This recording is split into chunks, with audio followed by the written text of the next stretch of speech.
အားလုံးပဲမင်္ဂလာပါ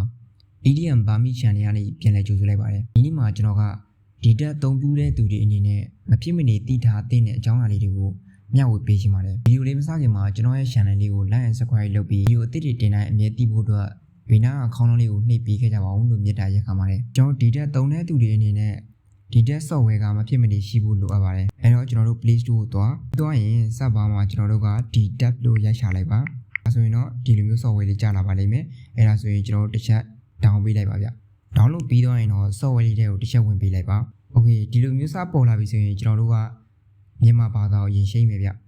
ဟိုအပေါ်ဆုံးမှာရှိတဲ့ဒီတောက်လေးကိုနှိပ်မယ်နော်ပြီးရင်ကျွန်တော်တို့ဒီမှာ English Thai Cambodia ပြီးသွားရင်မြန်မာဘာသာဆိုပြီးတော့၄ခုရှိတယ်အဲတော့ကျွန်တော်တို့မြန်မာဘာသာကိုတစ်ချက်နှိပ်လိုက်ပါပြီးတော့ရင်တော့ဒီအောက်ဆုံးကညာဘက်တောက်ကမြားလေးကိုနှိပ်ပေးပါဒါဆိုရင်တော့ကျွန်တော်တို့ဖုန်းနံပါတ်နဲ့ login ဝင်ပေးရမှာဖြစ်ပါတယ်ပြီးတော့ရင်တော့ဒီနေရာမှာကျွန်တော်တို့ရဲ့ဖုန်းနံပါတ်လေးကိုထည့်ပေးရမှာဖြစ်ပါတယ်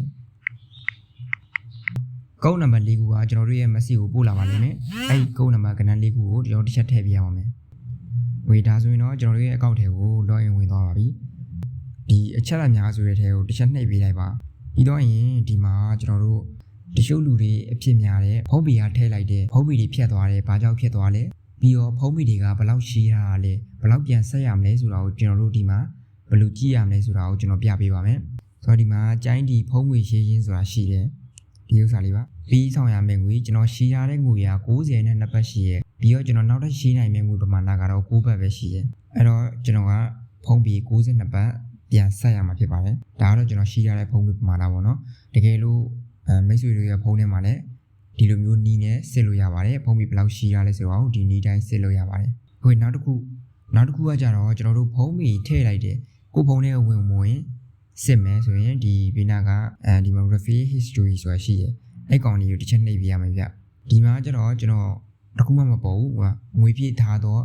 မှတ်တမ်းမရှိသေးပါဒီအပေါ်ဆုံးမှာသူရေးရတာကိုတစ်ချက်ဖတ်ကြည့်မယ်ဆိုလို့ရှိရင်ကျွန်တော်တို့ဖုန်းပီဖြေရတဲ့မှတ်တမ်းတွေက10မိနစ်လောက်ပဲကျွန်တော်တို့မြင်နိုင်ပါဗျ10မိနစ်ကျော်သွားလို့ရှိရင်ဒီနေရာမှာထပ်ပြီးပေါ်နေမှာမဟုတ်တော့ဘူးတော့ဒီနည်းနဲ့စစ်လို့ရတယ်နောက်တစ်ခုဒီဘက်မှာဝင်ဆောင်ကကျွန်တော်တို့ဖုန်းပီဖြေထားလို့ရှိရင်တော့ဒီငွေဖြည့်မီဆိုတဲ့အောက်မှာကျွန်တော်တို့ဖုန်းပီဘယ်အချိန်မှာဖြည့်ထားတဲ့ဖုန်းပီဘယ်လောက်ဖြည့်ထားလဲဆိုတော့ပေါ်နေမှာဖြစ်တယ်ပြီးတော့ဒီဘက်မှာဝင်ဆောင်ကားဆိုတာရှိရဲဖုန်းပီဖြည့်လိုက်တဲ့အချိန်မှာဖုန်းပီဖြတ်သွားသေးလားဘာတွေဖြတ်သွားလဲဆိုတော့ကျွန်တော်တို့ဒီအောက်မှာတန်းစီပြီးပေါ်နေမှာဖြစ်တယ်တကယ်လို့ဖုန်းငွေကကျွန်တော်တို့ထည့်ပြီးရင်မဖြတ်သွားဘူးဆိုလို့ရှိရင်ဒီအောက်မှာကျွန်တော်တို့တခုမှပေါ်မှာမဟုတ်ပါဘူးဆိုတော့နောက်တစ်ခုကျွန်တော်ထပ်ပြပေးမယ်ဗျနောက်တစ်ခုကကျွန်တော်တို့ဒီဂျိုင်းဒီဖုန်းငွေရှင်းနဲ့ပဲထပ်ဝင်မှာပြီးတော့ရင်ဒီအောက်ကဟာလေးတွေကျွန်တော်တစ်ချက်ရှင်းပြပေးမယ်ဒီမှာနံပါတ်1ကဒီမှာမြန်မာလိုပဲရေးထားတာเนาะဒါကိုမသိရလူတွေကျွန်တော်နည်းနည်းရှင်းပြပေးရဖြစ်ပါတယ်ဗျဒီမှာနံပါတ်1ကကျိုင်းဒီဖုန်းငွေရှင်းရင်ဝန်ဆောင်မှုဆိုတာရှိတယ်အဲ့ကောင်တစ်ချက်နှိပ်လိုက်เนาะဆိုတော့ကျွန်တော်ကတော့ဖုန်းငွေရှင်းလို့မရတော့ဘူးကျွန်တော်မှာဖုန်းငွေရှင်းတာအရင်များတယ်အဲ့တော့ကျွန်တော်မှာတော့ဒီမှာရှင်းလို့မရတဲ့အတွက်ဘာမှတော့ပေါ်မနေဘူးတကယ်လို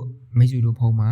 ဖုန်းငွေရှင်းလို့ရနိုင်သေးတယ်ဆိုလို့ရှိရင်ဒီနေရာမှာကျွန်တော်တို့ဖုန်းငွေရှင်းလို့ရမယ့်ပမာဏတွေပေါ်နေမှာဖြစ်တယ်ဒါကတော့ဖုန်းငွေရှင်းရနေရနောက်တစ်ခုဒီဘက်ကကျတော့ကျိုင်းဒီ internet ရှင်းသုံးခြင်းဒီ internet ရှင်းသုံးခြင်းကတော့ဖြစ်နိုင်တော့မရှိရတော့ပိုကောင်းတယ်ဒီကောင်ရှင်းရင်ပတ်စံကပိုပြီးအကုန်ကြများတယ်ကျွန်တော်တို့24နိုင်ရှင်းရင်ပဲ35ဘက်က auto ဖြတ်သွားမှာဖြစ်ပါတယ်ဆိုတော့ဒီ3ခုမြောက်ကကြောကျိုင်းဒီ internet လို့ခေါ်တယ်ဒီဟာက star 1 con star 30 channel တူပါပဲဒီကျိုင်းဒီ internet ကိုဝယ်ပြီးတော့ကျွန်တော်တို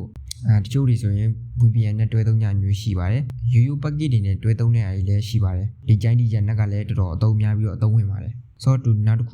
ကျိုင်းဒီဖုန်းငွေလဲခြင်းဝန်ဆောင်မှုဒီဟာကတော့တချို့တော်တော်များလည်းမသိဘူးဖုန်းထဲမှာဖုန်းပီတွေပို့နေတယ်တခြားဖုန်းကိုလွှဲပေးရှင်နေဆိုရင်ဒီမှာလွှဲပေးလို့ရပါတယ်ဒီမှာလွှဲပေးမယ်ဆိုလို့ရှိရင်ကျွန်တော်ဖုန်းပီ200ရှိလို့ရှိရင်180ပဲလွှဲပေးလို့ရမှာပါပြီးတော့ကျွန်တော်တို့ဖုန်းငွေလွှဲပေးဖို့ဆိုလို့ရှိရင်ကျွန်တော်တို့ရဲ့ဖုန်းကစင်ကတ်အသစ်ပြီးတော့ရက်90အသုံးမပြုရသေးဘူးဆိုလို့ရှိရင်လွှဲပေးလို့ရမှာမဟုတ်ပါဘူး။ဝင်နောက်တစ်ခုဒီမှာ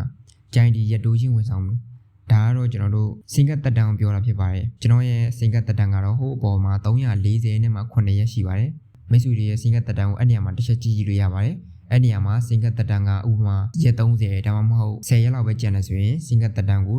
မဖြစ်မနေတိုးပေးရမှာပါစင်ကတ်တက်တန်းမတိုးဘူးဆိုလို့ရှိရင်စင်ကတ်တွေပိတ်ခံရနိုင်ပါတယ်စင်ကတ်တက်တန်းတိုးမယ်ဆိုရင်ရက်30ကိုမှဝန်ဆောင်က3ဘတ်ပဲကုန်ပါပါတကယ်လို့15ဘတ်ထည့်မယ်ဆိုလို့ရှိရင်180ရက်ထိဝယ်လို့ရပါတယ်ဒီစင်ကတ်တက်တန်းကလည်းစင်ကတ်အသစ်တွေဆိုလို့ရှိရင်တော့ရက်90အသုံးပြုပြီးမှတိုးလို့ရမှာဖြစ်ပါတယ်နောက်တစ်ခုကျိုင်းဒီအလိုလျောက်ဖုံးငွေရှင်းခြင်းဒီဟာကလည်းဖြစ်နိုင်တော့မသုံးကြနဲ့ပေါ့နော် ဒီဟာကကျွန်တော်တို့ဖုံးဝင်နေရော့သွားတာနဲ့သူကသူအလိုလျောက်ရှေးသွားမှာအဲ့ဒါကြောင့်မလို့ဒီဟာတော့သုံးလို့မကောင်းဘူးမသုံးကြပါနဲ့လို့ပဲပြောချင်ပါတယ်ပြီးတော့ဒီနောက်ဆုံးတစ်ခုကတော့တော်တော်ကြီးအရေးပါတယ်ဒီမှာပါတယ်ကျွန်တော်မှပြဿနာတစ်စုံတစ်ရာရှိလို့လူတယောက်ဖုံးခေါ်ခိုင်းခြင်းနဲ့ဖုံးပေရလည်းမရှိဘူးဆိုရင်ဒီမှာနော်စတာ114စတာဖုန်းနံပါတ်ထဲရှက်အဲ့ဒါဆိုရင်ကျွန်တော်တို့နှိပ်ပေးလိုက်တာနဲ့ဖုန်းခေါ်ခြင်းတဲ့လူရဲ့ message ထဲမှာဖုန်းခေါ်ဖို့အတွက်စာရောက်တော့မှာဖြစ်ပါတယ်ဒီဟာလည်းတော်တော်ကြီးအသုံးဝင်ပါတယ်ဝန်ဆောင်ကမရှိပါဘူးအခမဲ့ပါကျွန်တော်ဒီနေ့လာရှင်းပြရတော့ဒီလောက်ပါပဲတကယ်လို့အကျိုးသက်ရောက်မှုတစ်စုံတစ်ရာရှိခဲ့တယ်ဆိုရင်ကျွန်တော်ရဲ့ channel လေးကို like and subscribe လုပ်ခဲ့ပေးကြပါအောင်ဗျအားလုံးကိုကျေးဇူးတင်ပါတယ်